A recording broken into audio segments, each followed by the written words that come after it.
Music. It's not just part of our daily lives, it's part of our wrestling fandom as well, and it has been for decades. That's where this show comes in. Music of the Mat, the podcast devoted exclusively to the music of pro wrestling, hosted by Andrew Rich. Hey, that's me. Each episode delivers a different topic with a variety of great guests, fun conversations, musical analysis, and of course, a heartfelt pun or two. New episodes drop every other Tuesday on Apple Podcasts, Google Podcasts, Spotify, or your podcast app of choice. Check out Music of the Mat only on the Voices of Wrestling Podcast Network. This podcast is a member of the Voices of Wrestling Podcasting Network. Visit voicesofwrestling.com to hear the rest of our great podcasts, as well as show reviews, columns, opinions, and updates across the world of wrestling.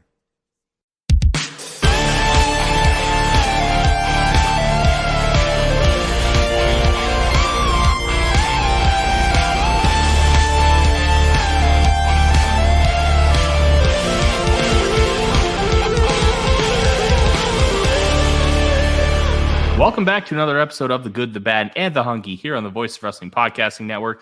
My name is Tyler Fornes. With me, as always, is my co-host. Well, actually, not always, because he's back, baby. After a 2-week absence, his name is Fred Moreland. Fred, I heard that you made a bunch of college kids feel dumb over the last couple weeks. Hey, look, anytime you get a chance to do that, you got to take it. So, yeah, just had some work to take care of, and the work has been done. So I'm back to talk about a wrestling company that is kind of frustrating. Good times, great memories. Oh, this wrestling company. And if you listen to last week's episode 1, thank you. 2, we all know how angry I am at the direction of this wrestling company and how it's shifted completely from what it was and what it was setting out to be. And that mission statement is kind of gone kablooey. Fred, do you echo those same sentiments? Yeah, I think we've really seen a sea change of what AEW is in 2023. And I don't really think for the better. But I just kind of think this is what the company is. Joe Lanza behind his paywall, did a big long rant about how this is just what they are. And it's not even, something you can get mad about, because it's not like it's a 1 week, goof up thing. It's what they want this to be, and I guess that's just how it's going to be. And I don't know, there's plenty of finger pointing to go around, of course, with Tony Khan being at the head of it. It's buck stops with him. He's definitely got his hands all over this as usual. But they hired Mike Mansouri, back in, I believe, February, who was basically the number 2 to Kevin Dunn.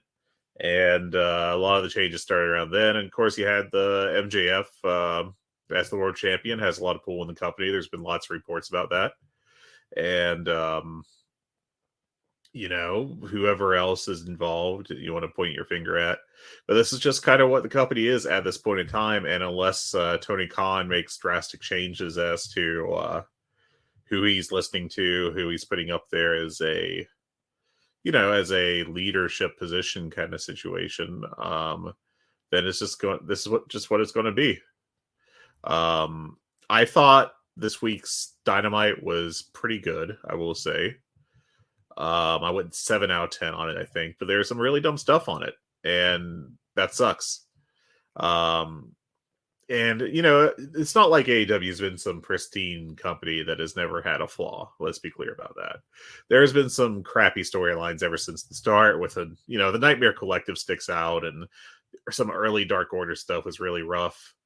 And then we had Sammy Guevara as a babyface was a failure. The 4 Pillars title picture at the beginning of the year was not a success, I don't think.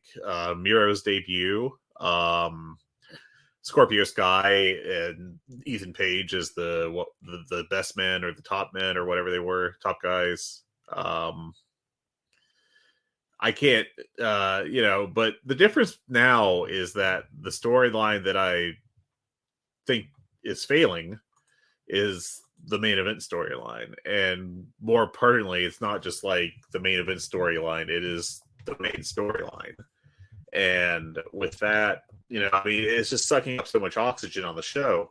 I had made this comparison last time I was on, I think, and it continues to be kind of like the Poochie joke from Simpsons. It's just everywhere on the show all the time. If MJF is not on screen, it feels like it's really just we're just eating time until he is next on screen or someone in his cavalcade of characters who are going to talk about him. And that's all, like if it was, in the Attitude Era, when it was Stone Cold Steve Austin is the hottest wrestler on the planet, or The Rock is the hottest wrestler on the planet, or, over in WCW with NWO when they were the hottest act in the world, or at least North America. You can get away with that because those are the biggest acts and they're hot and they feel, like everyone's into it. And I think some of this MJF stuff works in the building because I think fans a large chunk of them just like to do the participatory stuff. However you feel about that, I think that's, part of why some of these reactions come. And I do think people like the idea early on of Adam Cole and MJF as friends leading to something. But then it just didn't lead to anything. And now we're just kind of in this position where we've got this storyline with Jay White where it's kind of been a little directionless for the past few weeks. We're trying to work in the whole mystery angle of who did the attacks in the devil mask, but initially it was just an attack on Jay White, and then it turned around to be like 6 weeks later. It felt like I'm not sure the exact time frame. It turned around to an attack on the Acclaimed, and you've got Excalibur on commentary trying to sell us on how whoever's behind the mask is ordering these assaults on all of MJF's friends, and it's like, well, no, it was just this one angle on the Acclaim, which completely counteracted goes against the direction of the last angle. And I don't know, man. There's several things on the show I like right now. I like a lot. I think the Orange Cassidy, John Moxley angle storyline is really good. I like the what they did this past Wednesday with the Young Bucks and the Golden Jets. And I'm pretty excited for what that match is going to be on the pay-per-view. But when you're doing so much stuff devoted to this main event storyline with Jay White and MJF doesn't feel hot at all. I just don't think it's working. And it's a frustrating time for the company, sadly. I want to talk about this opening segment because then we have a lot of extra stuff that we're going to talk about, mainly the Wrestling Observer Hall of Fame. But the opening segment to me felt like using the same vehicle that's been getting them a lot of the criticism to exercise a tonal shift, but it's not completely out of that criticized element where they do the backstage shtick with MJF talking to Adam Cole, but then you get MJF, like you get a lot of serious tones from it. You get the confrontation with Daniel Garcia. Then you get the BS with Roderick Strong and the Kingdom. But then Roddy at the end kind of turns an about face and says that he's going to remind people that he's a real professional wrestler. And that gives me a little bit of hope. And it felt different, even though it was the same. It's like going to IHOP and getting a pancake, but then going back to IHOP and getting chocolate chips in your pancakes. It's the same thing with a little bit of a twist. I don't know if it's going to mean anything long-term or if it's going to mean anything, period. But it gives me a little bit of hope that they understand that this kind of sucks and they're using this as a gateway to get out of it. Yeah, I feel where you're coming from on that, but honestly, I'm at the point with this where I will believe it when I see it. If we do get this change, cool, good. But I just do not have faith. Yeah, because we still had Roddy doing the screaming stuff. We still had the giraffe stuff with Matt Taven. I just don't have any faith that they're really going to move, in a noticeably different direction. I could just see it Roddy beating, I don't know, Darius Martin, I guess, just some lower card babyface, and then immediately strapping the neck brace back on and screaming, Adam or MJ Max or whatever into a mic for, 3 minutes. I don't know. I feel like they've burnt a lot of goodwill with the initial fan base. And for all this theorizing that they're trying to do this to appeal to more people, you look at the ratings, it ain't doing that. There's no boost to Dynamite's ratings or Collisions or Rampages. They're all what they are, and frankly trending a little downwards. Now, could that just be major sports competition? Yeah, maybe. We'll see. But NXT this week, was 0.01, basically margin of error, right behind Dynamite in the ratings. I think NXT caught a relatively competition-free night. But yeah, and I turn on NXT and there's some good matches sometimes, but just the rest of the show is just the hokiest shit I've ever seen sometimes. Mm-hmm. And we've got people trying to convince themselves that Brian Pillman Jr. is just good at anything, and Jade Cargill is some in-ring savant waiting to be unlocked by the magic of the Performance Center. And I think some people that seriously feel like that are going to be a little disappointed, but we'll see. Oh, I can't wait until she faces Charlotte. That's going to be an all-timer. Oh boy. That I will say the best Jade Cargill match, I think, from her AEW run was with Athena, where basically it was just, I'm just going to kick your face in and you can do it back to me. You thought it was better than the Taya match? Because the first Taya match I thought was the one we went 4 stars on. Yeah. I think maybe the downside of the Athena one was that it was very short, 6 minutes short. But I think I liked the work in it. I think maybe the Taya one was a better match. But my point is that Jade could easily have that, once every 6 months Charlotte Flair match where she just stiffs someone to death and gets stiffed back, and that's her biannual good match. Mm-hmm. Yeah, it's the one thing that really frustrates me about AEW is it's the same thing that frustrated a lot of people about TNA. Why are you trying to do what your number one competitor is doing when you can just do something different? Because you know what? You're never going to be the best at it. Yeah. The people that want that are already getting that. So why are you just trying to give them a discount version of that with different people? Just be you. Yeah, and it's readily apparent it's not working, again, because there's been boost to the ratings. So this theory that you have to go full WWE to have mainstream fans, I mean, you've been doing it for months now and there's no real growth. So yeah. I don't know what you could expect at this point, I do have one other take from the show, because we could beat the hell out of this point and we'd be right. Swerve Strickland has the most charisma on all of AEW programming. That dude is a star, and the confidence that he walks out with is just incredible. And he's got an aura. And this shouldn't be news to anybody, but it just was so apparent when Nana came out early, and then Swerve is just in his jacket, and he's just walking out with a smirk on his face, just absorbing it all in, and just a confident son of a bitch. He's so good. He really is good right now. You know what? I hate the idea of the 50-50 booking, but if you're going to use that kind of trope, I think you do it right now with Hangman Page and Swerve. You have Swerve beat him in Full Gear, and then you have Swerve beat him in maybe have him beat Hangman Page in Texas Death. And because that's become Hangman's match. And then you elevate Swerve and potentially put the belt on him, because what he's doing right now is great. It's over. He's delivering every single time. And you have a potential crossover because of that rap music video and stuff, where you can maybe get a little bit of mainstream attention, which is always a great thing when it comes to professional wrestling.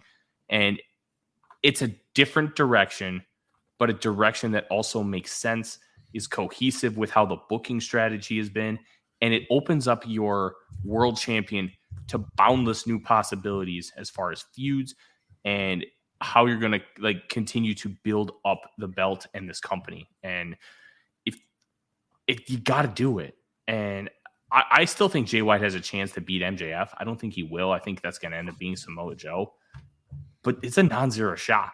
Yeah. And you've finished this Hangman program. Way to give him the belt in like, I don't know, double or nothing. I think that's probably like a good time frame because it gives you enough time to get through the Hangman Page stuff without rushing it, with continuing this really well done build.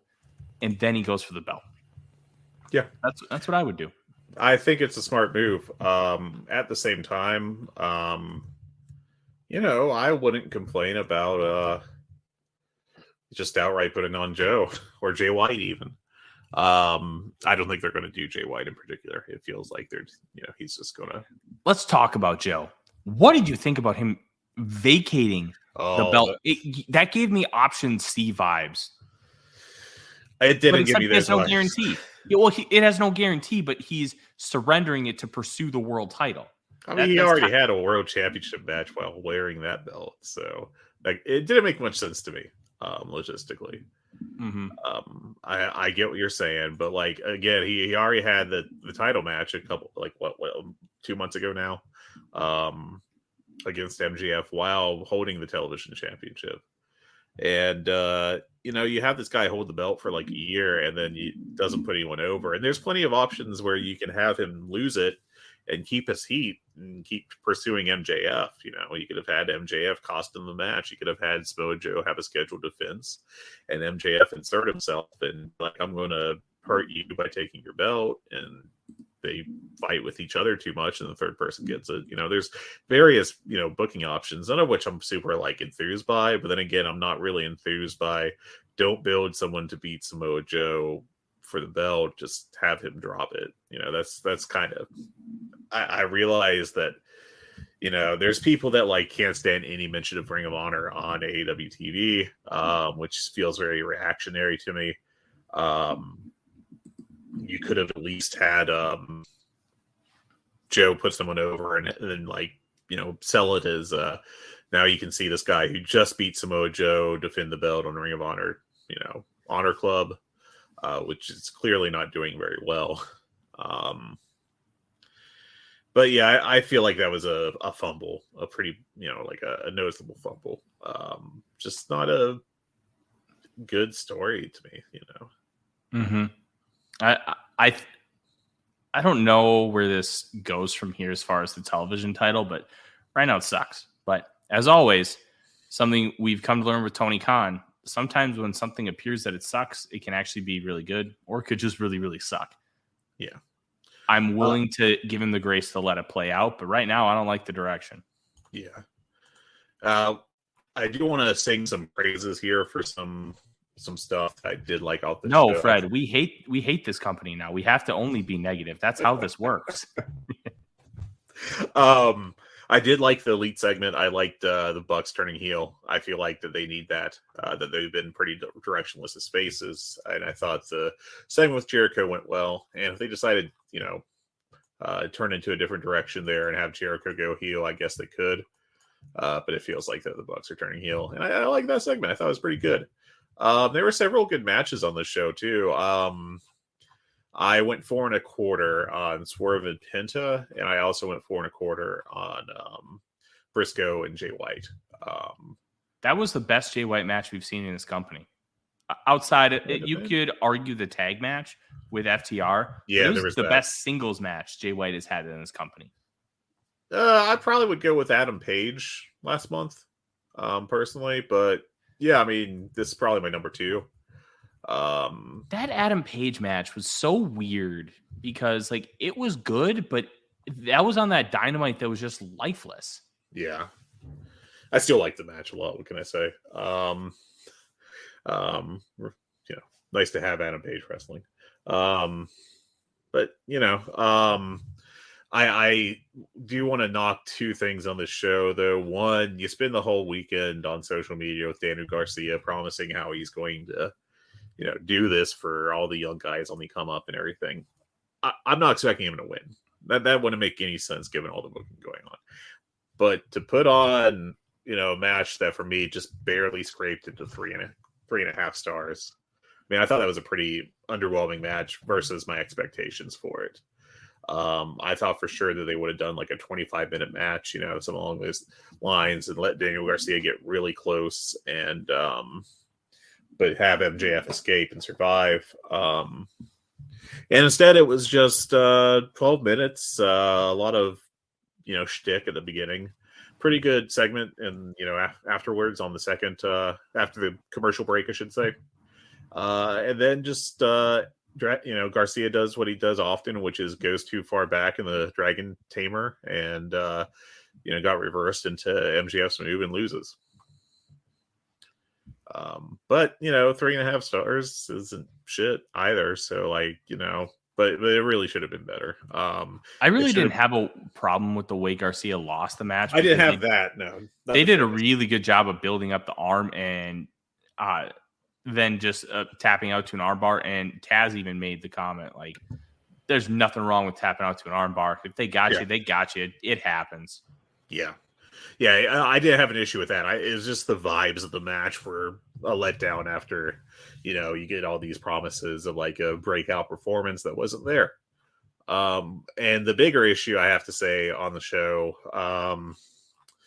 though I don't think I have as big of an issue as other people, but I am still not like hooting and hollering over it, is the debut of Mariah May. I'll ask how you felt about it here in a second, but I'll get my shit in first. Basically, I thought that she was, I don't know. The whole Tonyverse doesn't work for me largely. And I'm saying that as like a classic movies guy. I've seen All About Eve, the movie. It's, basically ripping off. And I love it. It's one of my favorite movies ever. But yeah, I don't know. I mean, I know that she's got to fill that spot to like kind of steal all of Tony's stuff down the road. That's going to be the storyline, you assume.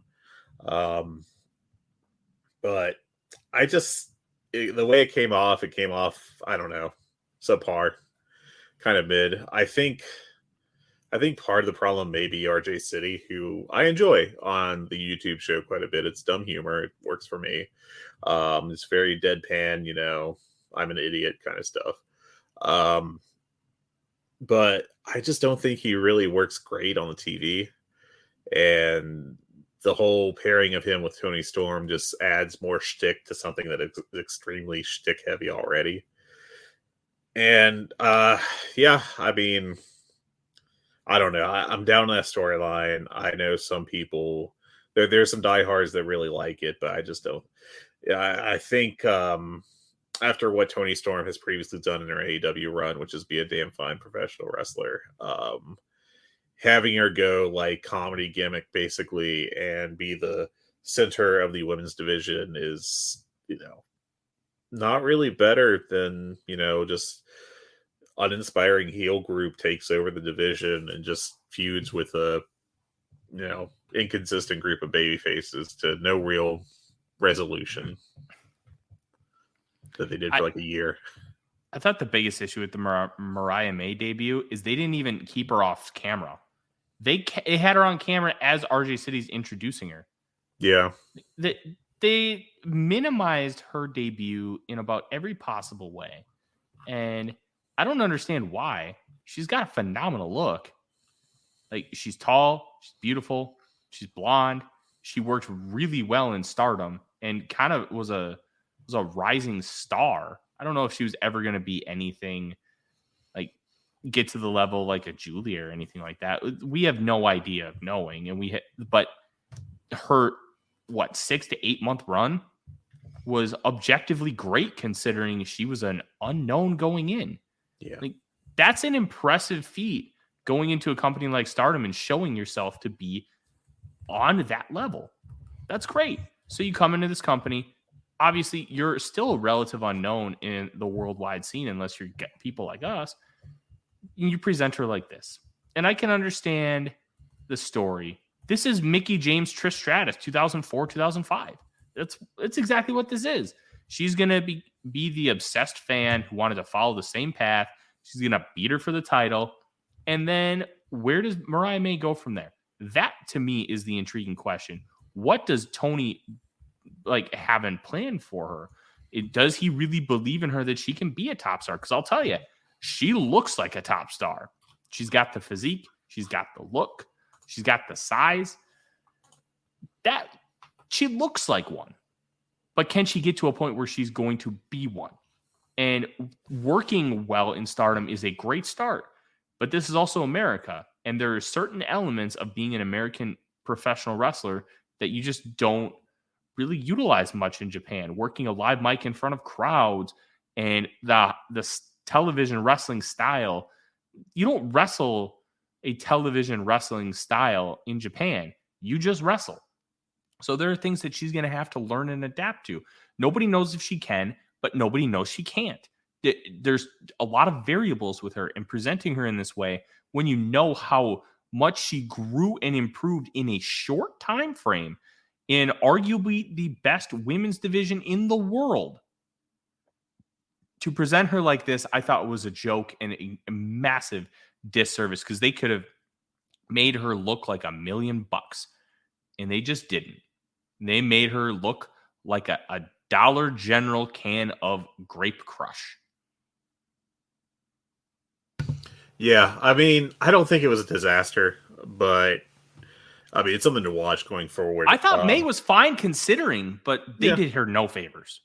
Yeah, they didn't really do great there. AEW is not really the best debut company, if you think about it. No.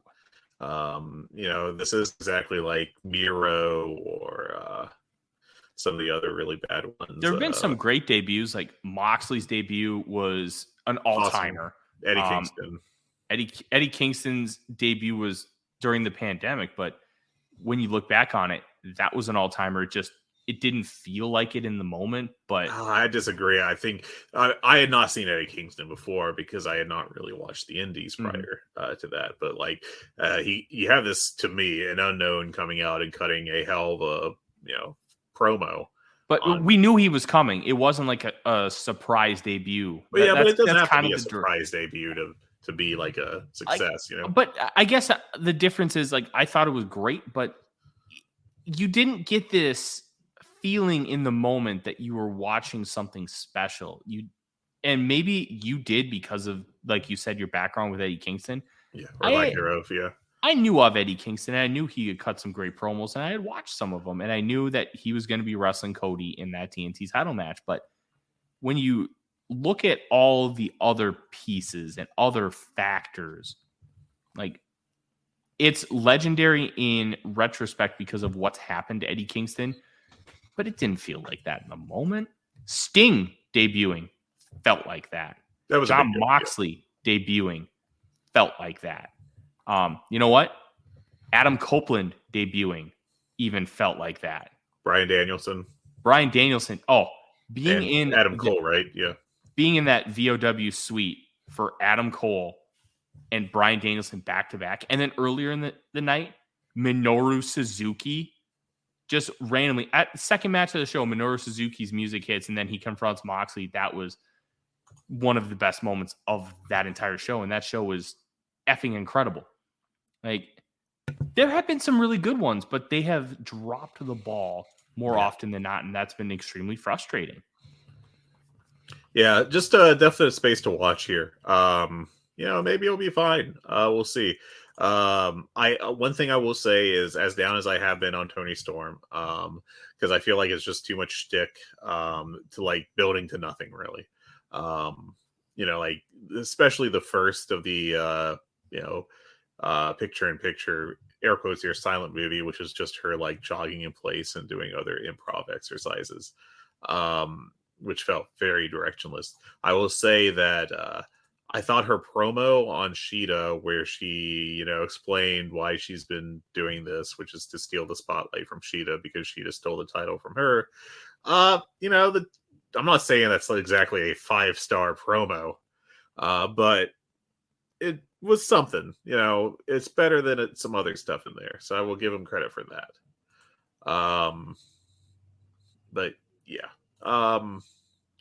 There's a couple news notes I want to drop. Anything else on this show that you want to add? I don't think so. I do think that Tony Schiavone might be my favorite commentator in professional wrestling right now. He's just so much fun. And I think we have to talk about the Sting Squash. Yeah. I can't remember what they're called. Outrunners. That job team rocks. The Outrunners. Yeah. They need to never get a push. They should job on every show until the end of time. And you know what? It's perfect against a guy like Sting because they look like job guys Sting would have beaten their ass in 1987. Just great stuff. Give them $100,000 a year. Just have them do one job every week on TV. Perfect. Wonderful. No notes. Yes. They're great at being geeks. They're great at being jobbers. Yeah. I enjoy them. Just was happy to see the Outrunners. Well, we got some news notes I'm going to drop, and then we can talk about the Hall of Fame ballot, the Wrestling Observer Newsletter Hall of Fame. 3 things I got. I didn't really dive deep for news this week. I just pulled what's on the Figure 4 / Wrestling Observer site. But first of all, there is a report that from House of Wrestling that a high-level CW executive approached Tony Khan at the LA Forum in June 2022 about bringing Ring of Honor content to the network. Basically, Tony Khan turned him down because he apparently doesn't want to really go whole hog on TV rights for Ring of Honor until AEW has signed their next deal, which is an interesting way to look at it, I think, and not one I necessarily agree with. I think that with WWE signing with a bunch of different places now, with the CW, and assuming they'll stay on the USA Network family in some way, and maybe they'll go on, if not Fox, which seems out of the question now. Maybe they'll keep something on the Fox Network station. It feels like that they may be trying to block out AEW from some potential competitors, some potential networks to sign with, I should say. That's very interesting. Honestly, I think it's always going to be Warner Brothers Discovery. I don't think they're leaving that conglomerate. And I think, especially when you talk about Tony, having never had discussions outside of Warner Brothers with Ring of Honor, and I think it's noteworthy that he was approached and he still said no. So to me, I think Warner Brothers, if they don't have something in place, they're going to really soon. That's my gut instinct. Tony he reminds me a little bit of myself. He's a loyal guy, and he's going to be loyal to you as long as you are not screwing him over and you are loyal back. And I think that's not a mistake. I think that's going to be a trend, and Warner Brothers Discovery is going to keep AEW, in my personal opinion. My concern with putting all those eggs in that basket is Warner Brothers Discovery is drastically cutting costs. Just yesterday, it was announced that they had a completely finished Coyote versus Acme film, based off of the old Wile E. Coyote cartoons that actually would have starred John Cena, amongst others. And they just announced they're going to shelve it and just get the tax credit for it and never release it. And that does not really make me feel like that's a company that I would want to tie my company's long-term financial future into blindly. But Tony Khan has more information about their relationship. They do seem to have a very positive relationship, and Warner Brothers Discovery seems to value what AEW brings to the table. Will they be able to get enough money to be profitable, let alone to be even more major league spenders? To be seen. But I think there's some good reasons for hesitancy there, just going forward. Yeah. We'll see what happens. I think there's a lot of intrigue here as far as how things are going to kind of grow and develop. But I can't see them going off of Warner Brothers Discovery Television. It would be surprising. I agree. I'm just more concerned that they're going to minimize their earnings than anything else. But to be seen. Second news note: The Bunny has left AEW by mutual release. Removed from the roster page and all that. She has only wrestled 3 times in AEW this calendar year. She did fracture an orbital bone back in February. But, one would presume that she was healthy and relatively ready to go, but just not going. So we'll see where she ends up. I would be willing to bet money that she returns to Impact. She had previously worked there prior to her AEW run as Allie, and wouldn't be a surprise to me. I will miss the seemingly once a year Deathmatch Bunny appearance. Oh, Deathmatch Bunny. Deathmatch Bunny was good. Other than that, not a great wrestler, but average. Can't really go out of my way to put her over strong, but could be worse. So. Oh, and we've seen worse. Yeah, any other news elements before we get into the meat of this show, Fred? Yes, one very funny to me news element. There was a match pulled from the October 20th edition of Rampage. I don't know if you saw this, Tyler. I think it came out this morning. Where they had planned and had announced Commander versus Metalik on that show, which could have been a fun 12-minute match, I assume is what they were going to go for. That's a sicko match for us. Yeah, but that show ended up with only 3 matches instead of the usual 4, because there was no Commander versus Metalik, because Metalik refused to do the JOB. That's not working for him, Hermano. That's hilarious to me. I know, right? And you know what? It's hilarious for 2 reasons. 1, that Metalik wouldn't do the job when he's not even a contracted wrestler. And 2, Commander was going to get a win. Yeah, finally. And I think Metalik also refused to put over Vikingo at a GCW show, if I'm not mistaken. If I'm wrong on that, my apologies. I'm not really, going out of my way to be an idiot. It's just something that comes to me naturally. Yeah, that was back in June. But yeah, I will say that he continued to work the Collision that weekend on the 21st, where he jobbed to Angelico at the Ring of Honor portion and then lost the next week. To be seen if he, stays around.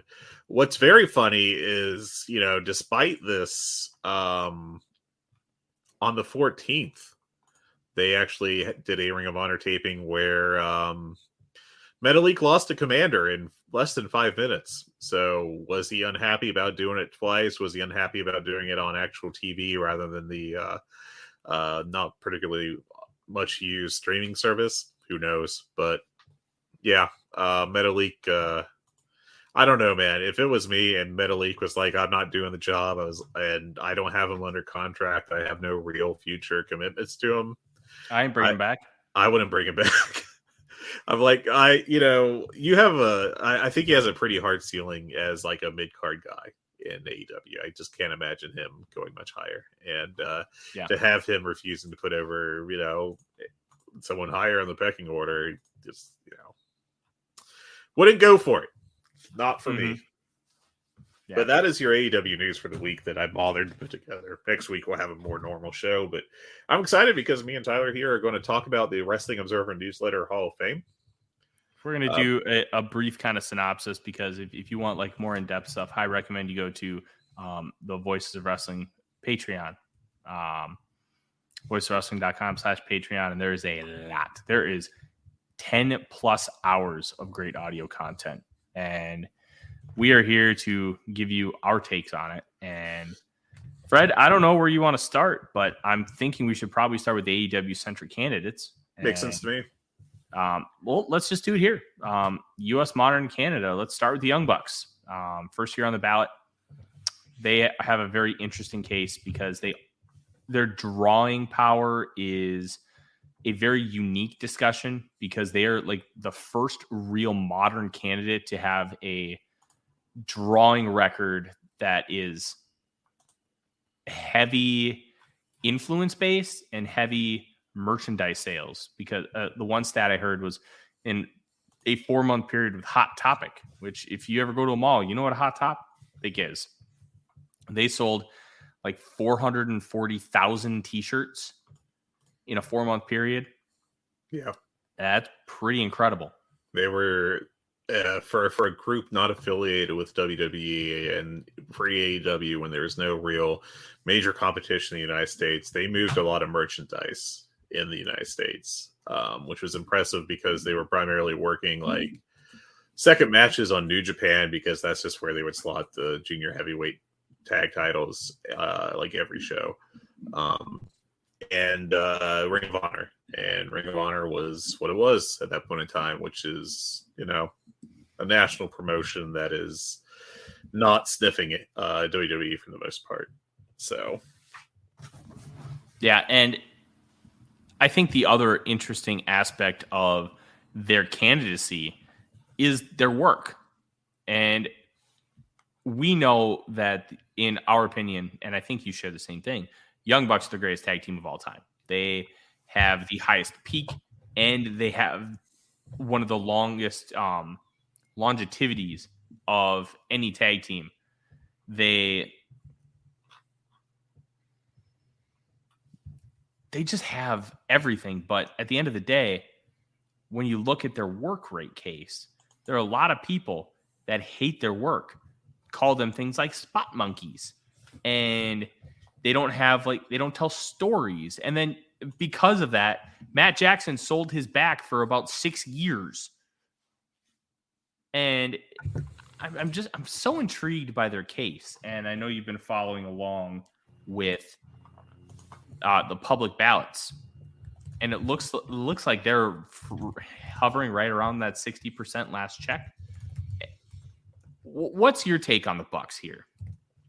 Well, I am a voter, and I have my my ballot out on. Let it be known that I'm not a voter only because of Fred. It is his fault. Yes, I emailed Dave Meltzer and said, "Don't give this jabron a ballot, please." Yeah, and I of course vote in the modern U.S./Canada region. And just so everyone's on the same page, when you get your ballot, there's a little bit about what you should be voting on. Now, people love adding their own criteria because they're just, I don't know, unique snowflakes. I don't know. It's bizarre to me. But the criteria as stated on the ballot is it's a combination of drawing power, being a great in-ring performer, or excelling in one's field in pro wrestling, as well as having historical significance in a positive manner. A candidate should either have something to offer in all three categories, or be someone so outstanding in one or two of those categories that they deserve inclusion. To me, the Young Bucks were the easiest vote for me on my ballot as a yes. To me, they, will go to drawing power first. Maybe the weakest part of their candidacy, but they do have drawing power. They drew meaningfully in Ring of Honor, giving them their biggest year ever, right before AEW became a thing. Their presence was a key factor in AEW being launched, which, while I guess you could argue is not exactly direct drawing, I think the fact that you opened a major league, professional wrestling company that's on the level to be on national cable in a featured slot on a major station from day one is pretty damn meaningful. I do think AEW might have happened if the Bucks and only the Bucks didn't sign, but I think they were a major factor in it being formed in the first place. And, again, we go back to the merchandise sales. They had easily the most, widely distributed, best-selling t-shirt, I'd have to think, since like the Austin 316/NWO days. I'd be shocked if anything has even sniffed that since then. And, there are all these jokes early on that AEW was just a t-shirt company before they really properly launched with a full-time schedule. And, those t-shirts were largely because of the Young Bucks. And, I think that that's got to be a major feather in their cap that they were, just let alone the Hot Topic deal, that they were able to get so popular on their own and through BTE on YouTube that they got their shirts distributed in a national, retail chain in malls and sold at a very high level. And that 400 plus thousand figure you mentioned doesn't even account for sales from other avenues either. So I think that is all very strong in their case. I think unless you're someone who freaks out if someone does a super kick 3 times. Super kick party, super kick. They're obviously one of the best in-ring tag teams of all time. And what kind of sets them apart from the majority of other candidates is the longevity of their careers. Because really, if you do go over pro wrestling in the past 30 or 40 years, the number of tag teams that were together as long as them is small. We get the Midnight Express, I think, are obviously among the best teams ever, the Rock and Roll Express. And I think at this point, the Young Bucks have been a thing longer than certainly I want to say the Rock and Roll Express. I think by the time that they, turned Robert Gibson heel and broke up the team in WCW because they had really good ideas, that, that's still like a couple years short of what the Bucks have done. I believe the Bucks have won the Observer Best Tag Team Award 7 times by now. They're just, they're fantastic in-ring performers. And you can go up and down the list of all the different matches they've had and all the different companies. And, I think they're obviously a strong work rate candidate, if you will. And then you get down to historical significance. And we have already mentioned the formation of AEW and the role they played in that.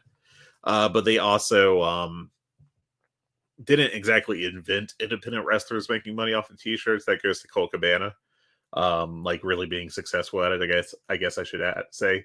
But they definitely popularized it, then perfected it, dare I say, and made a lot of money on their own, working their own schedule in the period that it was the hardest ever, arguably, to do that. So I think that's worth something. They played a key role in the popularization of Bullet Club, which is played a key role in New Japan expanding and becoming a global company and not just a company primarily for Japanese fans with a few extremely hardcore nerds in the US watching. I just think that they're an easy yes. Can they be kind of annoying? Yeah, sure. Can they be, sometimes I can't exactly say the past 6 months have been peak Young Buck work. But I just don't buy into the negatives on them really in any kind of meaningful amount that would make me not vote for them. Because I am the most distinguished voter in the history of the Wrestling Observer Newsletter Hall of Fame, because I don't have a ballot, I would vote for them. I just, even if you don't think that their work is great, I think that's a misconception for me, because work is incredibly objective, but it's also subjective. And you can just go to Cage Match and look at their data and look at how the wrestling fans in general view the Young Bucks and how they view their work at such a high level. And I think you can use that data to help make it subjective instead of just objective. And the Bucks are excellent. They have multiple matches of the year in multiple distinguished polls, both Voice of Wrestling and I don't know if they have one with the Wrestling Observer Newsletter Match of the Year, but I know that they'd have some high finishes, especially with the matches with Golden Lovers and then Hangman Page and Kenny Omega. That one might have been the Match of the Year with the Wrestling Observer Newsletter. Checking right now. But you look at the subjective stuff where their matches rank highly, and in platforms that are relatively trusted. And especially like now cage match has kind of turned into not a joke, but you get what I'm saying. And they won in 2020 for the match against the Omega and Page. That was in 2020? Yep. Oh yeah, that was and they also won in 2021 for the steel cage match against the Lucha Bros. So there you go. God, that match was great. I loved that. That was so cool to be live for. Yeah, it's one of those things. You look at the subjective stuff. They are Hall of Famers. And even if you don't like them and you think they're killing the business with their damn super kicks, they're great. They're subjectively great.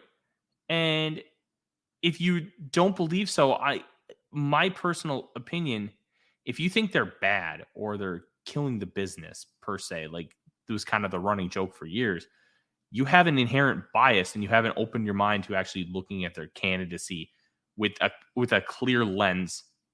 And I think they're slam dunks. I really do. I think that they're probably the easiest new candidate on the ballot since Okada.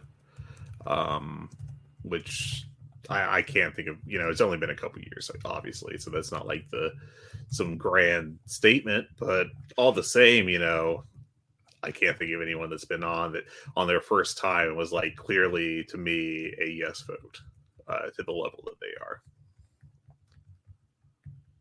Mm-hmm. I just don't understand not having it. I don't know that they're going to get in this time. They are. Let me pull up the tracker real quick. But last time I checked, they were hovering around 63% of the balloting, I do believe. And you need 60% to get in. All right, this is through 60 votes. The Young Bucks are at 64.41%. My concern with them getting in, and I think they will eventually, so I'm not like freaked out about it, but voters love to do this thing where if you are still in your career, despite your being eligible to be on the ballot, that they'll just say that they don't vote for active candidates and then move on. I think that's a terribly dumb way to go about it. I think that if you once you reach a level of being a Hall of Famer, like short of pulling a Benoit or something along those lines, I don't think you can really lose that status. And we'll get to a discussion about a guy who has not lost his status, in my opinion, despite some recent controversies. But yeah, I just wish people would just vote for people when they thought they became a Hall of Famer. But and then you add in the fact that like the Bucks have become a centerpiece of the whole, the knee-jerk reaction against AEW from some cornhole people, corn-anons. I just. I'm not exactly positive they're going to cross the threshold, but I think they probably will in the relatively near future. Yeah, let's take a look at a few other candidates here. The two that stand out here, and I think we can kind of group them together because I think their candidacies are relatively similar, especially because they intertwine so much earlier in their careers. The Hardy Boys and Edge. Okay. I think this is Edge's like 5th year on the ballot, something like that. And the Hardy Boys, I think this is their second because of the tag team element that was added in by Dave a couple years ago. But I really don't see either of these as strong candidates. I did not vote for either of them. Edge is on his 15th year on the ballot. I could see a better case for Edge than I could the Hardys. I would actually go the other way myself, I think. But Edge had a legit top run that did good business in WWE. Now, he wasn't necessarily the most over guy, but that series with Cena was phenomenal. Yeah. And he was selling tickets. And the run was short. And then he did the tag team stuff with Orton, Rated RKO. That was actually relatively entertaining for the time, but I wouldn't necessarily use that as like the linchpin to his Hall of Fame candidacy. But having his career cut short in, I think it was 2011 with the neck injury, just really puts any kind of damper on him actually making it. Yeah, that lost time does hurt. And I don't think his return has exactly been Hall of Fame level in WWE. And, he's done all right in AEW so far, but it's way too early for that to be any kind of Hall of Fame level. But, right now he is on the public balloting 8.47%, which would drop him off the ballot. Now, the key thing with him is that historically he has done well, but much better on the private ballots, the ones that don't get put out publicly. So I think he'll just he'll probably hit like 25 or 30% and stick around on the ballot another year. Hungee Cat's here. Hungee Cat has done a run-in. Lahiha Del Hungee.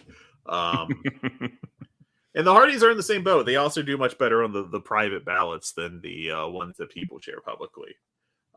It's because they don't want people to know that they voted for the Hardy Boys. No offense to the Hardy Boys, they in their era, but you got to remember the Hardy Boys is a relatively short run. It was what, like they started becoming job guys in like 97, 98 WWF, and then they had the legendary TLC matches with the Dudley Boys and Edge and Christian, and then they split in like I think it was 2002, and then you got Matt Hardy version 2.0, and like.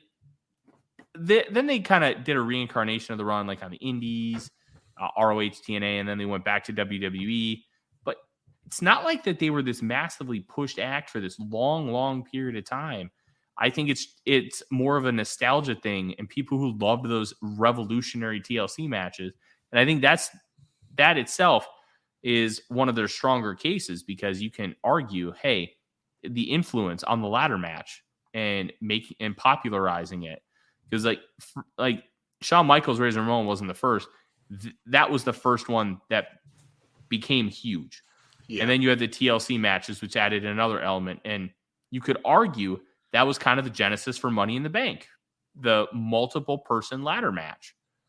And I just don't see they have a strong work rate argument, nor do I think they have a strong argument for being like a draw.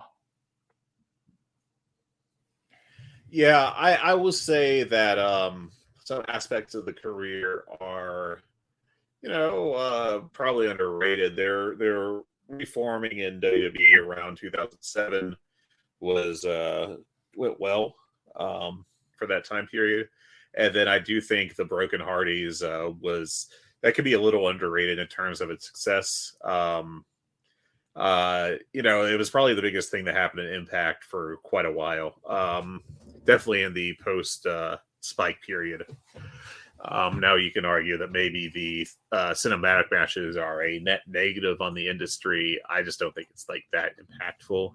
I really don't think you should discredit how good the Final Deletion was, because there have been a lot of bad cinematic matches, and as an overall theme, cinematic matches aren't great. The Broken Universe Final Deletion was excellent. It was perfect. Yeah. I do think that they they did more than they may initially be credited for. They had a short run in Ring of Honor where they drew pretty well with the Young Bucks. And then, a short return to WWE, and then the AEW run where they were going to win the tag belts until Jeff got a DUI. So, I don't know. I think they have a reasonable case. I definitely don't think that they're like obvious picks, but I don't think them getting inducted would be like bad for the Hall of Fame or anything. They just, I might vote for them, but at some point down the road, depending on what happens with the balloting. But, this year for the moderns, US/Canada, you're limited to 5 candidates, and they would definitely not make my top 5. And Edge is in the same situation. I think he did well with that Jeff Hardy feud. And, for a couple years there, he was a real high-level main eventer in WWE.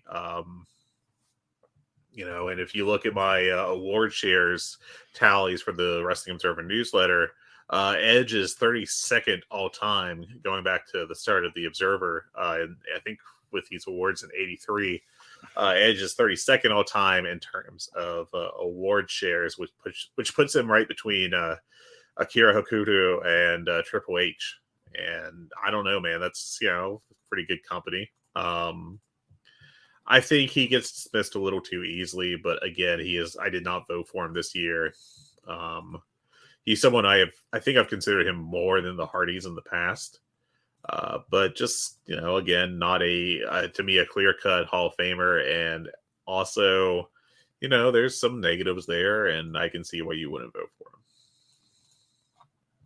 Yeah. Where do you want to go from here, Fred? Because I believe that's all the AEW really adjacent candidates that are on the ballot this year. You are incorrect, sir. There's two very much AEW connected. Let's go with a shorter conversation with Jon Moxley. Oh, that's right. I'm an idiot. Yeah, well, we knew that. So yes, Jon Moxley is on the ballot again. He had previously been on there and fallen off. I forget the exact year of that, but he has been put back on primarily because he won the Luthez MVP award in 2022 for the second time in his career.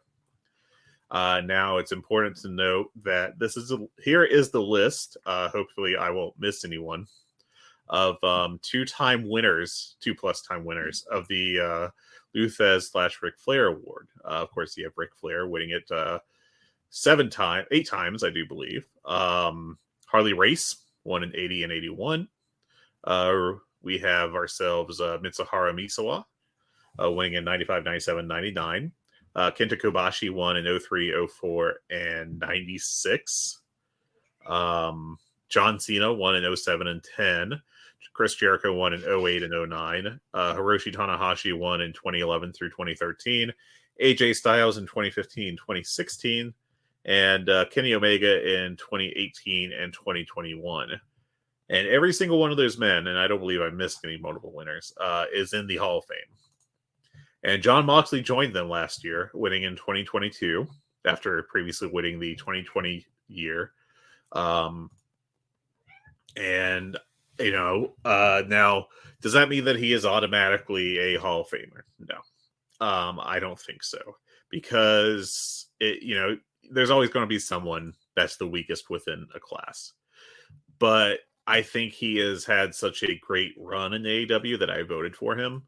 That's now a 4-year period, I do believe, where he's really wrestled at a Hall of Fame level. And I think I give him credit for another year at what I think is the Hall of Fame level for his run with the Shield. And I don't think he's a slam dunk candidate. And honestly, in the past day or two, I've been wondering if I should have voted for another candidate over him. But he did make the bottom of my ballot, and I think he is, at the Hall of Fame level at this point in time in his career. I understand voting for him. Honestly, I wouldn't, because he's currently on that defining run. And yeah. I understand if you don't want to vote for somebody who is currently wrestling, but I think it needs to come with that caveat that the defining run of their career is currently happening. And that's the deal with Moxley. He's a 2-time Flair Thez winner, but he's also in the midst of that run. Right. Whereas the Bucks, so much of their case is influence based and that unique element of drawing where that's already happened. So when you pair it with the work rate, it makes it a little easier to be like, okay, I can put them in because they're not in the midst of that. That already happened. It's already done. Yeah. Where I think Moxley will get in and should get in, but I want to make sure that this plays out the way we think it's going to before I do put him in. And because he's in the midst of that actual run, like Shinsuke went in, he had already done so much. And I know by many he's viewed as the weakest candidate, or the weakest Hall of Famer. I disagree that I think he deserves it. I think he deserves it too, because of so much when he got in, so much of what he had already done. It wasn't like he was in the midst of this all-time run. He made the Intercontinental title worth something in New Japan. He was a multi-time IWGP title holder. Had those great matches with Tanahashi, and like was part of the process of elevating Okada, especially within Chaos. All of that matters, and all of that already happened by the time he went to WWE. WWE is just a paycheck. It's like, to me WWE. that doesn't matter for his Hall of Fame case. No. And that's kind of where I sit there. Now, when you look at Moxley, he's in the midst of this phenomenal run. I want to see that run play out. And then I want to make sure it doesn't end in a dud. As long as it doesn't end in a dud and it just ends in a fine way at worst, I'm putting him in the Hall of Fame. But I want to see his defining run play out before I put him there. I think that's fair. My take on that whole, voting for present day guys, for active guys, is if they were to retire today, do I think they've accomplished enough? And, you can say, well, what if they do something really bad down the road? And I think if you look at what is in the Observer Hall of Fame, I don't think that's really something that happens. There's the argument O.J. Simpson still ran for all those yards. Right. And I think you can't really means something. You can't really vote for someone and be like, well, if they turn into a serial killer, this could be a problem. Like, that's just insane thinking, and the kind of tarnishing that someone would have to bring to undo a strong Hall of Fame argument to me is on such a high level that it's basically not even worth considering, because it would have to be so criminal or so destructive that it's really unforeseen. And like one of those 1 in 1,000 kind of odds things, So to me, Moxley, I think, has accomplished enough where he's a Hall of Famer. And that's why I feel like he's worthy of a vote at this point in time. I'm not going to sit here and say he's an obvious vote. I can see why people would disagree with my argument. But I think he's been a high-level worker for several years now, and I think he's been a major draw in AEW as the Hungee Cat continues to disagree with the time change when it comes to dinner. So for me, I voted for him. The other candidate with AEW connections is CM Punk, Tyler. And, very controversial guy, especially after the last year. And I voted for him. I thought that he was... I honestly thought even before his AEW run that he had a Hall of Fame career. And I think he's been very influential in that he went into WWE right in the middle of every guy's still got to be like a massive human being to be a draw.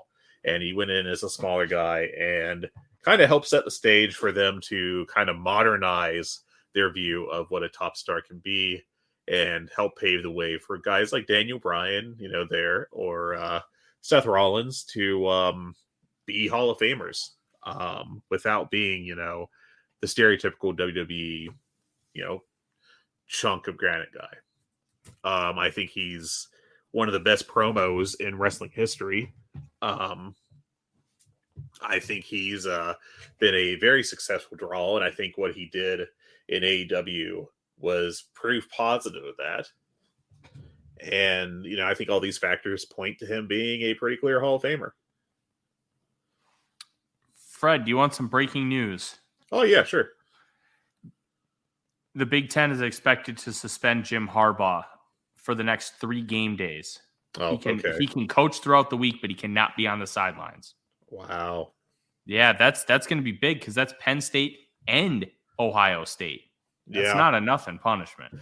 true, but I don't know. I think either you do something to keep them out of the Big Ten championship game, or else you aren't really doing anything with that whole story. Maybe they'll get upset, but also don't think that like it's going to make a meaningful impact on Ohio State's chances of winning. It's interesting because I heard somebody make the argument, and I think it works, that Jim Harbaugh is probably less impactful to his team on Saturdays than somebody like a Lincoln Riley. Yeah. Who's a play caller. Yeah. Like, Harbaugh isn't exactly in that, like, classic, the genius. He's a CEO type. Yeah. And I don't think he needs to be there on Saturday for them to win. He could just like take game days off as a fact of matter. And I think that very little changes with Michigan's success rate or success history under him. But that's just my take. That may be completely wrong. But yeah. Mm-hmm. All right, let's talk about a few other candidates, and then we got to get out of here. Sure, yeah. Who do you want to talk about? Because there's a lot of interesting ones on this ballot. One person that I didn't vote for and that I kind of regret it is Becky Lynch. Whoa, you regret it? I regret not voting for her. And, Ethan Tyler.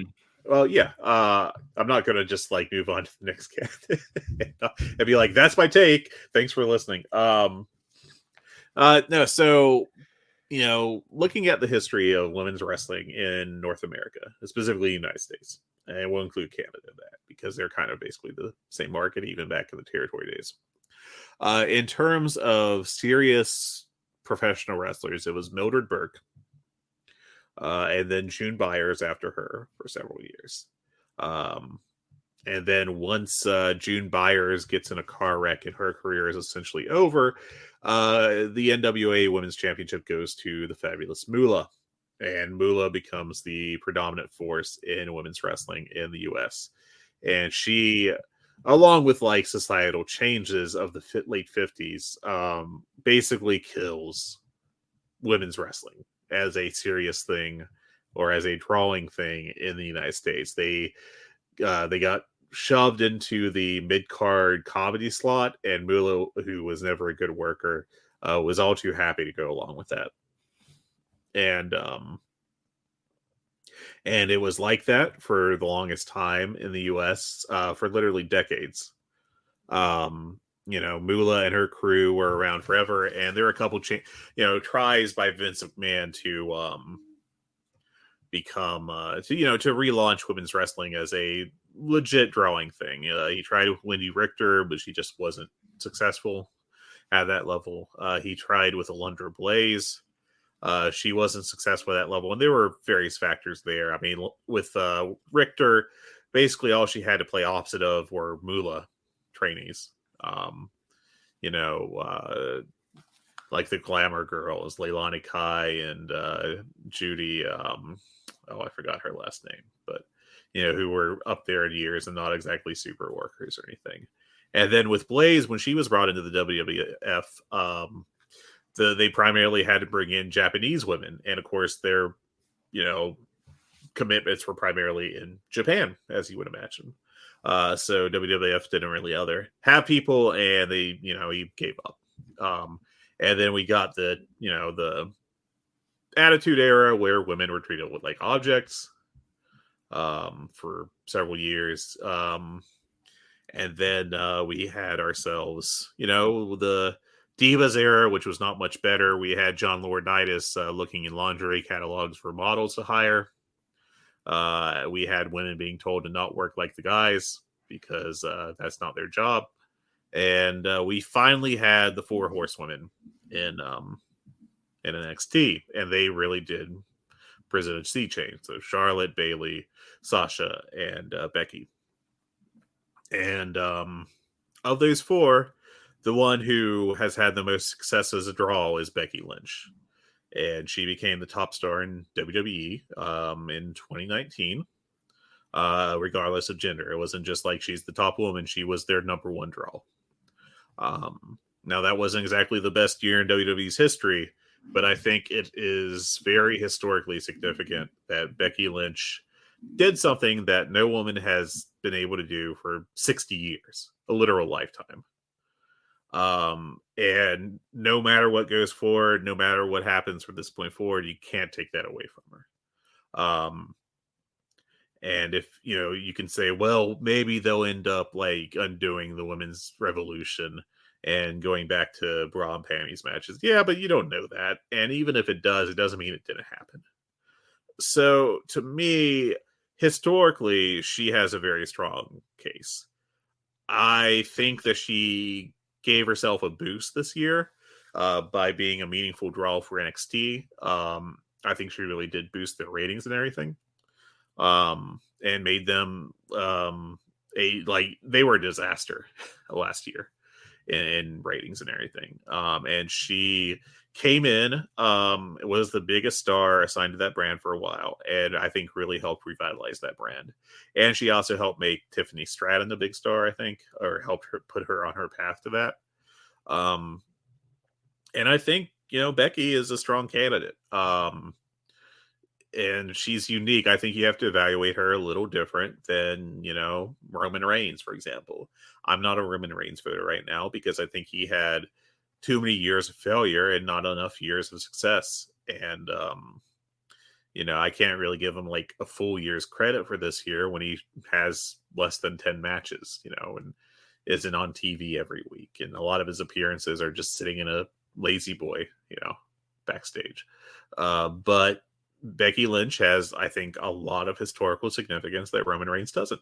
And I think she has a lot of historical significance that a large majority of the other candidates don't have. And I think that's the basis of her candidacy. And I think I hope that she will go in the future, and I will probably vote for her next year. I got a take. Becky Lynch is Akira Taue. She is the least important member of the Four Horsewomen. Well, that's wrong. She's the worst. You could argue she was the worst worker of them until Bayley's knees imploded, but I think she is easily the most important of them. State your case. I don't buy it. She's the one that became the top star in the company. She's for about 3-4 months, and her title reign completely flopped because it didn't draw. I mean, I would argue that it was longer than that. I'd say it was more like 9 months, and WWE as a whole was floundering at that point in time. She did not lift them out of it. She was the big program, and not only that, they shoehorned the woman who they believe is their biggest star into her match because they didn't believe it was enough of a draw. Well, WWE was fucking up left and right at that period. I don't think that's really. I'm not going to argue that, but it's no matter how you spin it, it's a strike against her case, and I don't think she's that great of a worker. I think she's the third best worker. I think she's the third best worker in her group at best, and that all depends on how you feel about Charlotte. Because when Charlotte's on, she's great, but when she's off, it's abysmal. I don't think there's enough of a historical significance with Becky Lynch where I think if you take out Becky Lynch and insert another capable women's worker into that spot, I don't think much changes. I really don't. And to me, disagree. Who are the important ones? Charlotte, Sasha. Mm-hmm. Far and away the most important. Bayley came up later, but she was treated as much more of a big deal than Becky ever was until she organically became the man because she got busted open. Yeah, she did that. You give people credit for what they did, and I think she deserves credit for it. But until then, we're giving her this credit for this women's revolution piece. And I'm saying I think it could have gone on without her. But it didn't. And she got way more over than any of the others. Her peak is she did not get more over than Sasha. Yeah, Sasha was a massive ratings mover for years. Yeah, but Becky was, a Mania main eventer. She, and you can argue that, well, yeah, they decided to put Charlotte in there. That's because that was at the absolute peak of Vince McMahon as a shot booker. So I feel like saying, like this would be like trying to undermine the Bryan Danielson case by saying, yeah, but he was the flying goat for years in WWE. And it's like, yeah, but that's kind of overlooking that Bryan Danielson has a larger and greater resume. But in that instance, Fred, you're talking about a 9-month period where, in your mind, she was the biggest star in the company, which is a fair argument. Mm-hmm. But her as a run, woman, and I understand the historical significance of that. I That's just don't the think case. I don't think it's enough to put her in the Hall of Fame. I just don't. I understand. That's a subjective thing, and I can understand Yeah. that's probably just where we differ. Yeah, and that's it. And I'm not gonna take you to the coals like when you say that she was not the biggest star of the four. I think that's just categorically false. Now Sasha is a huge star, and if she's able to do more, I think that it'd be a very interesting case for her. I will say that when it comes to peak, it was Becky for sure. Now Becky, I think when she wasted some time after her pregnancy. I fully agree with that. When she came back as a heel, made no ever loving sense to me. I think the story was that it was supposed to be her idea. I don't get it. I mean, I can see how if you're a performer, you'd probably want to be able to do heel stuff and think that's more fun and whatever. But it's like it was just completely self-defeating and nonsensical to me. So she lost time there, and that cost her about a year. I do think 2023 was a good year for her case. Not a great year, but a good year for her case. I think that what she did on NXT is noteworthy. I think it's meaningful, and I think it added to her case. But yeah, I'm voting off of historical importance. I think her historical importance is she's the most important women's wrestler in the past 60 years. You literally have to go back to June Byers. In terms of the U.S., I'm not, including Japan in that statement or anything. And you have people voting for Trish Stratus, enough to keep her on the ballot somehow. And if they're not also voting for Becky Lynch, then I legitimately don't know what they're doing, because Trish was a career mid-carder and, victim of circumstance and all that, sure. But it's just not comparable what the two did. Trish made of it at a Raw. Becky Lynch, made it at WrestleMania as the feature point of that. I mean, I agree that I don't think Trish is a Hall of Famer. I think what she did for women's wrestling was objectively good, but I don't think there's any kind of historical significance where she needs to be in the Hall of Fame. I agree. Now, we talk about Becky being kind of the focal point of that WrestleMania. Well, let's not kid ourselves. Ronda Rousey was the focal point of that WrestleMania. They built that around her, and they knew she was leaving the company so she could go start a family. And that was well known at the time. And they could have had anybody capable take the belt off of her. They got the organic thing with Becky, which was great. She deserves credit for it. I just don't think that there is this historical significance argument where, in comparison to any other historical significances. If you were to put her up against how historically significant the Young Bucks are, I just don't think there's even close to a semblance of a case. It's a different case. It's a different case, but I don't think Becky has enough. Now, if you give her a few more years and she shows that, hey, this little NXT run wasn't a fluke and she continues to be a draw and she continues to build and build and build, I think adding that historical significance element is going to put her over the top. Right now, if you were to put Sasha Banks on the ballot, I'd feel more comfortable voting Sasha Banks. I'd even feel more comfortable, even with the fact that it's kind of just kayfabe bullshit, the Charlotte Flair's 14 world titles. I would consider putting her in over Becky Lynch. No. I'm not putting Becky Lynch in, and I need more. I don't think her historical significance is enough, and I think she's a Kira Toway. She's the least important of the four. I strongly disagree with that statement, but I feel like we're going in circles here, so I think we're just going to move on. Do you want me to go through my ballot, or is there anyone else on here that you want to discuss? I think we should talk about Roman Reigns for a minute. Oh God, okay. I don't think he's a viable Hall of Famer right now. I don't understand the argument saying that he is, because this bloodline thing. And I thought in their Hall of Fame audio, Joe Lanza had a phenomenal point that the ratings when he was on television to when he took a 4 to 6 week hiatus stayed flat. Yeah. There was no impactful difference with Roman being off television. That's not doesn't make you look like more of a draw. You were forced into this spot. You didn't draw money. You weren't getting over. And then all of a sudden you have a 9-month run with the Bloodline, which has no direction and was really spearheaded by the brilliance of Sami Zayn. Like, I'm sorry, Roman doesn't have the back catalog of matches to lean back on as this all-time worker. He's a very capable worker. He can have a 4.5-star match when he's with the right opponent. Like, the series with AJ Styles, not as a heel, great. Not as a heel. Yeah, the series with AJ Styles was awesome. Like, you put him with a great worker, he can deliver great matches.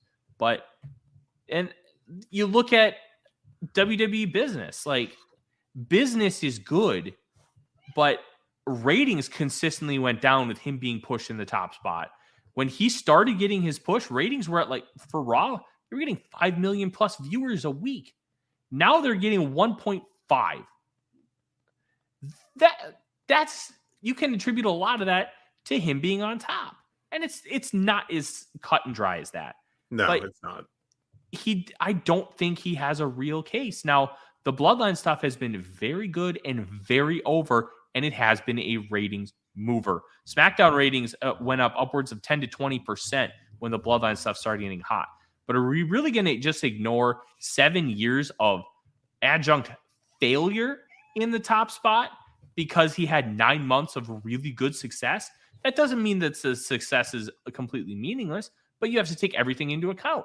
This isn't a singular season MVP. This is a Hall of Fame case.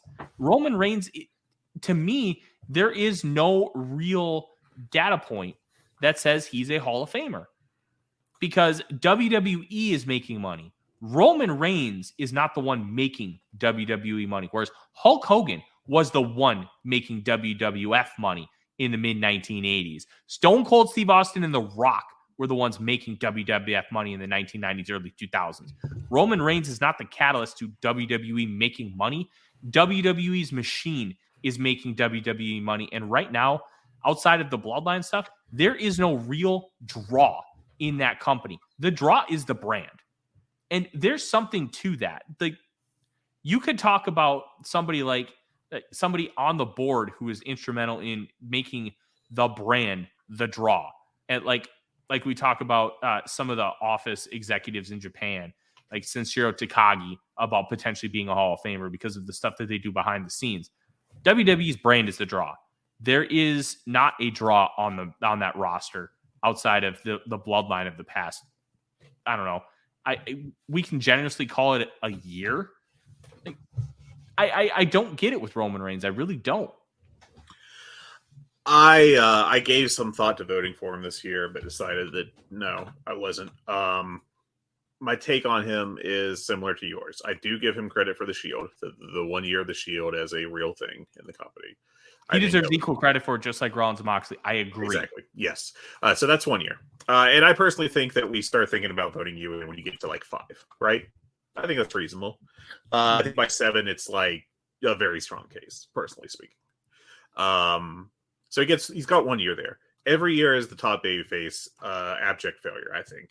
I don't think there is anything in there to really give him credit. He was a strong WWE main event style worker as a babyface, I feel like. But that's different from being like a Hall of Fame level worker. So nothing in there really moves the needle for me. He comes back as a heel in 2020. I think that I don't really see much with him initially, like as a heel upon his return, but I feel like you have to give him credit for 2022 for sure. I think that at that point, WWE metrics moved noticeably, and I think you have to give credit for that to the Bloodline storyline. I think that they still are strong enough to win in 2023, where he gets some credit there. But I will say that WWE really screwed the pooch by having 3. In fact, if I go back to Drew McIntyre, 4 viable guys to beat him in a company that historically has a huge problem building baby faces. Huge problem over the past 2 decades. It has really struggled to do that. They had 4 over baby faces that were viable candidates to beat Roman Reigns, get the rub from that, and become main eventers. But that's not against Roman Reigns, so I can't really discredit them for that. But I do think that 2023, even if the numbers are relatively good, you can't give him credit for wrestling. Like, you can't give him full credit for the year because he wrestled less than 10 times. He's not on TV half the shows at a minimum. And also to me, for all the praise that SmackDown got for its ratings, I think he deserves some praise for that. But I also think you can't underestimate just the impact of being on network television, because that will, definitely increase your numbers. And I think a knock against him is that Fox decided not just to not, renew SmackDown.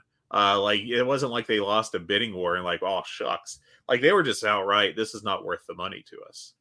And I think that's pretty damning in a way. So I'm at 2.5 years, give or take, maybe 3.5, depending on how much credit I give him for 2021, which I think was the start of turning it around and all that, but not a Grand Slam year all the same. I'm not there with him yet. If he continues to be meaningful as a main eventer for 3 more years, yeah, I might change my vote for him. I probably will at that point. If he is a successful draw for several more years, I think you have to. But I don't see an argument for him as a pure work rate candidate. I don't see, because he was the 3rd best worker in the Shield. Let's be clear.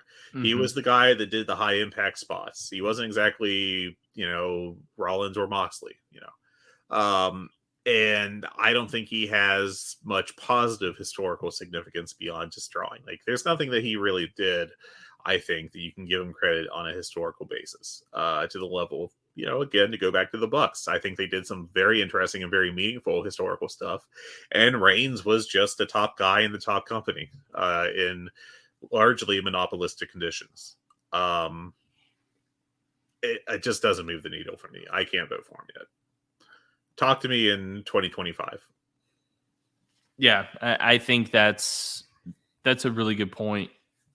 I think if this bloodline thing, or if he stays over as a meaningful draw for the next couple of years, I think there's a much stronger case for him, because it's being an adjunct failure as the top babyface does not mean he was always a failure as a worker and as a wrestler. But we're talking about the Hall of Fame. We're not talking about how you want to build out your roster in TEW. It's just a different conversation. And I couldn't vote for him. I really couldn't, because there's just too much marring his case, and there's not enough on the positive variety. Yeah, and I just think not enough for me to vote for him. That's the primary thing for me. All right, well, Fred, let's wrap this up. Let's hear your ballot for the Wrestling Observer Hall of Fame. We have the different categories to vote in. So here is whom I voted for and in what categories. In the historical performers era, that's mainly North America, US and Canada, you could vote for up to 8 candidates. I voted for 8 candidates. I'm a big Hall of Fame guy. I voted for Jack and Jerry Briscoe, legendary tag team. June Byers, I think she deserves a lot of historical credit for what she was able to do as the second and last meaningful women's world champion in the U.S. I voted for the British Bulldogs, Dynamite Kid and Davey Boy Smith. I thought that was a strong work rate candidate. That is probably one of my weaker candidates, though. So that they have a lot of historical significance, too. I think a lot of that can probably be attributed to Dynamite Kid, who is already in as a solo performer, but I think there's still some for the tag team as well. So I think that's probably the weakest of my votes for the historical performers era, and there's no guarantee that'll carry over next year.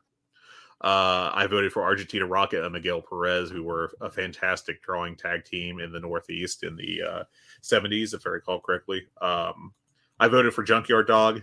Late career of him was awful. Let's not kid ourselves, but being able to do what he did do in Mid-South, primarily as a draw with those huge shows in New Orleans and the surrounding areas, especially as a black band in that area, that era, I think is very meaningful. I voted for Kevin Carey and David Von Erich. I think voters should not work themselves up into a frenzy about like some mythical coding behind it only being there's three. The Von Erichs were hugely important in Dallas in the 80s, the mid 80s. They had a several year period where they were just phenomenal draws. I think that's a clear Hall of Fame case to me. Sputnik Monroe, I voted for. He is credited with, helping end segregation of the crowds of wrestling shows in a Jim Crow era. I think some people are trying to think about it a little too hard. We're like, well, what about the motivations for him? I don't think it really matters. Frankly, he did the thing. And I think historically that's really significant. I also think that's about the entirety of his case. So, I can see why someone might not vote for him if they don't think it's that meaningful. But to me, I do. And then Johnny Rougeau, who was a huge draw in the Montreal area and back in the 60s and 70s. And I think the number, he drew 5,000 people for his funeral, I think is the right number. Just that alone is a bonkers number. So, but I think he's deserving. We get to the modern performers in US and Canada where you can vote for up to 5. I voted for the Young Bucks, CM Punk, John Moxley. I also voted for the Briscoes, Mark and Jay Briscoe. I think what they did as a tag team for a long period is I think they're a great work rate team, candidacy. And I also think that they have not a defining, but a little bit in the tank for the historical significance portion too, just about what they did as a great tag team in an era that was pretty weak on those. And then I voted for Paul Orndorff, who I think is a terribly underrated draw historically. He drew as a title challenger against Ric Flair, Jerry Lawler, and Hulk Hogan, and drew 60,000 I think in Toronto for the big event, I think is what they called it, against Hogan. And also a very good worker, so for his era. So I think he is deserving. We moved to Japan. You have a max of 3 candidates, and I voted for 3 of them. I voted for Tomohiro Ishii. Not purely work rate, but primarily work rate. I think he did some drawing and helped New Japan expand into the US and England. He's a huge draw in the States. Yeah. But he is just one of the best wrestlers I've ever seen. And I think he's well deserving of a spot. Shingo Takagi, I think is pretty similar to Ishii. Gets credit for his Dragon Gate work. And just another high level wrestler who I think deserves to be enshrined. And then Shima, who was not only a great wrestler, but also very important to Dragon Gate, which I think is a historically underrated promotion. Mm-hmm. I abstained for Mexico this year. The guys I voted for last year got in. So I just did not have the time to research this properly this year. May return to it next year. I also abstained in the rest of the world portion. And that leaves the non-wrestlers, where you can vote for 6 people, a maximum, and I maxed out there too. My candidates I voted for were Bobby Bruns. Did a lot of things in his career, but most notable for training Ricky Dozan and helping start that period of wrestling in Japan and really made it popular there. And I think that's by itself is Hall of Fame worthy, really. Bobby Davis was kind of for a long time forgotten, and until 3 years ago I had never heard of him, but he was a manager in the US in the 60s that both Bobby Heenan and Jim Cornette give credit to as inspiration and outright admit that they stole from him.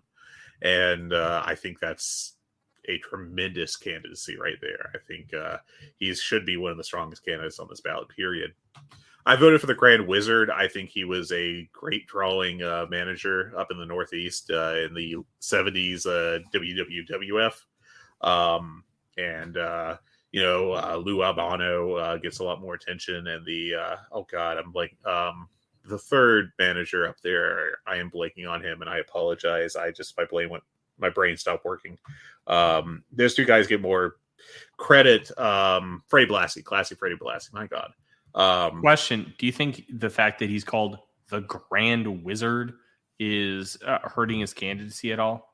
Maybe for people that don't know why he's called that, but the reason, I mean, it's thought that basically he took that name because he was a gay Jewish man in a period where the Ku Klux Klan was, at a relative high watermark, and took it as a fuck you to them. So God, that rules. It does rule. So like, if you know this, and I believe that's the story. If I'm wrong, I apologize. I'm definitely not trying to be an idiot on purpose. It's just, like I said earlier, it just comes to me naturally. But I think I think he was a meaningful draw and a strong candidate. I voted for Joe Higuchi in Japan, the referee. I think refs should be in the Hall of Fame. And, I'm not going to say he was like my strongest vote, but he had a long and meaningful career there and was well respected and everything. I think he should be in. Morris Siegel was a old-timey promoter, I want to say in Houston from the 20s and 30s, if I recall correctly. I'm just doing this all off the top of my head, so apologies for any errors. But he, it's kind of hard to find information on him, but he's typically talked about as a historically important guy, and I definitely think he's a better candidate than like Don Owen. I think he would not be, there's several promoters I think he's probably more important and better than. And, it seems to me, I'm kind of doing a standing on the shoulders of giants there thing. Other people that are better informed than me are voting for him, and they have good arguments, so I'm going along with it.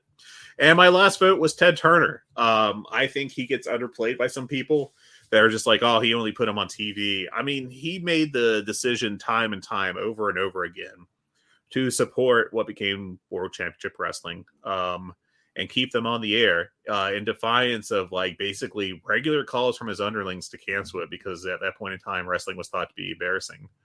But, it was a strong ratings draw for TBS in the 80s, and he kept it going. He greenlit Nitro. I think that's all positively historically significant. And he fought to keep it on the air, too. Yeah. It was his decision, and people were telling him not to. And he said, no, we're going to do this. I don't care. As long as he had that power, he used that power to keep it on television, and he created a national promotion in what would have otherwise been a time of monopoly for WWF. And I think that's a strong case to me. I think people just kind of, a lot of the cases I hear against him, are kind of, I find them overly dismissive of what he did do. He's not Vince McMahon. He's not like Booker and promoter and doing all this stuff. He just was the money guy and the guy that controlled the TV station it was on, and but importantly, he was the guy that said, we are keeping this going. We're keeping it at this level. And what he did was important to the business. I think so. Yeah. So I think he's a stronger candidate than maybe some other people give him credit for. And yeah, that's my ballot. Good stuff. The Hall of Fame class will be announced, early January? If that, I know voting closed on the 8th. Just a couple days ago.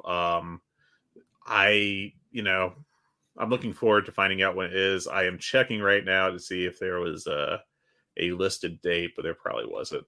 No, there wasn't. It's Dave. We'll get it when we get it. Yeah, probably December, maybe January. One or the other, I figure. So perfect. Well, that is our show. Thank you guys for tuning in. Make sure you subscribe to our solo feed if you were listening on the Voice of Wrestling podcast feed. The Good, the Bad, and the Hungee. You can find it on all your platforms for podcasts. I know that some of them have been dying, but don't worry, we're still around. And we will be back next week to talk more about this company and do the Full Gear Heat Check as we prepare for another pay-per-view. From Fred, I'm Tyler. Take it easy. Have a good one, everyone. Music. It's not just part of our daily lives, it's part of our wrestling fandom as well, and it has been for decades. That's where this show comes in. Music of the Mat, the podcast devoted exclusively to the music of pro wrestling, hosted by Andrew Rich. Hey, that's me. Each episode delivers a different topic with a variety of great guests, fun conversations, musical analysis, and of course, a heartfelt pun or two. New episodes drop every other Tuesday on Apple Podcasts, Google Podcasts, Spotify, or your podcast app of choice. Check out Music of the Mat only on the Voices of Wrestling Podcast Network.